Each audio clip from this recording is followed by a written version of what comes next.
Hoje, a gente vai mergulhar numa questão de saúde que afeta milhões de pessoas, mas em silêncio. Sabe, uma pandemia que quase nunca vira notícia.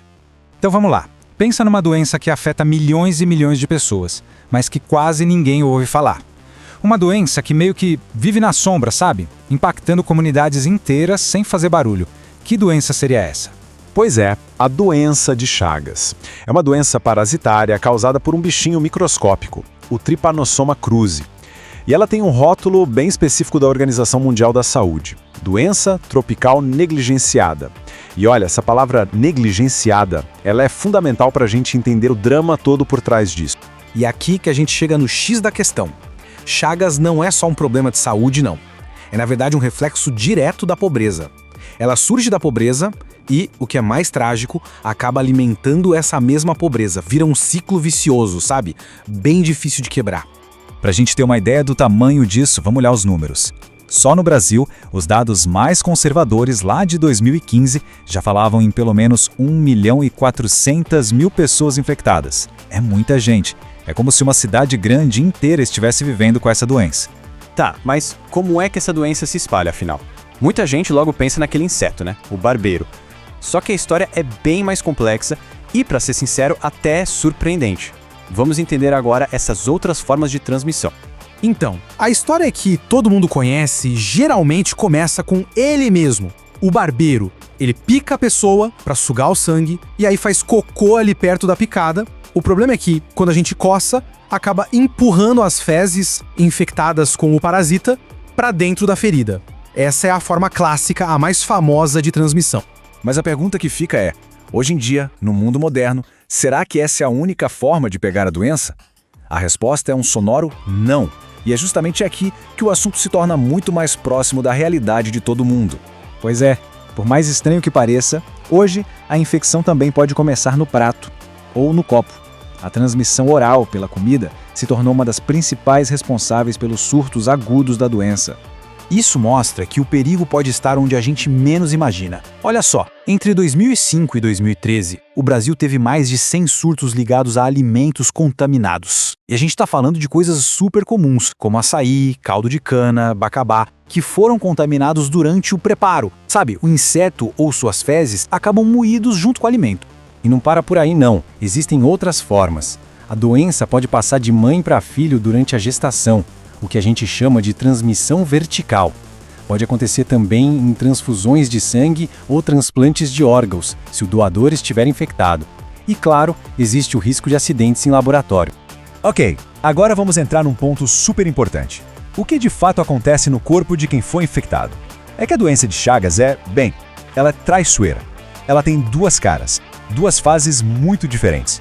Uma que é quase invisível e outra que é simplesmente devastadora. Funciona assim. Logo depois da infecção, vem a fase aguda. Os sintomas, quando aparecem, são super vagos. Uma febre, um mal-estar, parecem uma gripe. Muitas vezes, nem sintoma tem. O problema mesmo, o perigo de verdade, está na fase crônica. Ela leva décadas para se desenvolver, em silêncio, enquanto o parasita vai aos pouquinhos, destruindo os órgãos por dentro. Essa ideia de uma bomba relógio é perfeita. É exatamente isso. A pessoa pode passar 10, 20, 30 anos sem sentir absolutamente nada, vivendo a vida normal. Enquanto isso, lá dentro, a doença está trabalhando, sabe? Causando um estrago lento e silencioso em órgãos vitais. E quando essa bomba explode, o resultado pode ser terrível. Um deles é o megaesôfago. O esôfago, que é o tubo que leva a comida para o estômago, ele dilata tanto, mas tanto, que a pessoa simplesmente não consegue mais engolir direito. É uma dificuldade extrema, muito dolorosa. E a mesma lógica pode acontecer no intestino. É o chamado megacólon. O intestino grosso fica anormalmente dilatado, isso causa uma prisão de ventre crônica super severa e pode levar a complicações gravíssimas que realmente colocam a vida da pessoa em risco. Mas de todos os estragos, o alvo principal e mais perigoso da doença de Chagas é, sem dúvida, o coração. Cerca de 1/3 das pessoas na fase crônica desenvolve problemas cardíacos graves. É a chamada cardiomiopatia chagásica, que causa arritmias, insuficiência cardíaca e, em muitos casos, infelizmente, a morte súbita. Ok, o cenário é complicado. Diante de um inimigo tão silencioso e poderoso, como é que se luta contra ele? Bom, a saúde pública tem estratégia sim. É uma batalha travada em várias frentes ao mesmo tempo. A estratégia tem que atacar por todos os lados. Primeiro, o controle do vetor, borrifar inseticida nas casas de pau a pique, onde o barbeiro se esconde. Depois, a triagem super rigorosa nos bancos de sangue. Aí vem a parte da segurança alimentar, melhorando a higiene no preparo dos alimentos. E claro, o mais importante talvez, encontrar quem está doente e tratar. Para a gente entender na prática, olha só o caso da transmissão de mãe para filho. O protocolo é bem definido. Primeiro, testa a grávida. Se der positivo, tem que testar o bebê logo que ele nasce. E mesmo que o primeiro teste do bebê dê negativo, ainda se faz um novo exame depois dos 9 meses de idade. Isso é para ter certeza absoluta. Só que aí, apesar de todos os protocolos e estratégias, a gente se depara com um número que é assustador. Mais de 80% das pessoas com chagas no mundo inteiro nem sabem que estão infectadas e, consequentemente, não têm acesso a nenhum tipo de tratamento. É a definição perfeita de uma crise de saúde silenciosa. Chegando aqui, pode parecer que estamos falando de um problema muito específico, lá da América Latina, né? Mas a pergunta é, por que Chagas se tornou uma preocupação global? Por que isso importa para todo mundo? A resposta é simples, porque o mundo encolheu. As pessoas se movem, elas migram e com elas as doenças viajam junto. Hoje, a doença de Chagas já foi levada para os Estados Unidos, para a Europa, para o Japão, para a Austrália, lugares onde os médicos nem imaginam que precisam testar para isso. O que era um problema regional virou, de fato, uma questão de saúde mundial. E aí a gente volta para aquela ideia do começo que é muito forte.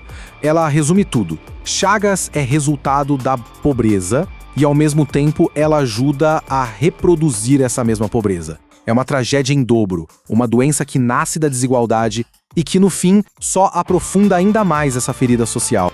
E isso tudo nos deixa com uma questão final para refletir. Agora que o mundo está todo conectado e a doença já não tem mais fronteiras, será que a gente vai finalmente dar atenção aos negligenciados? Ou vamos continuar olhando para o outro lado? É uma pergunta que, por enquanto, fica no ar.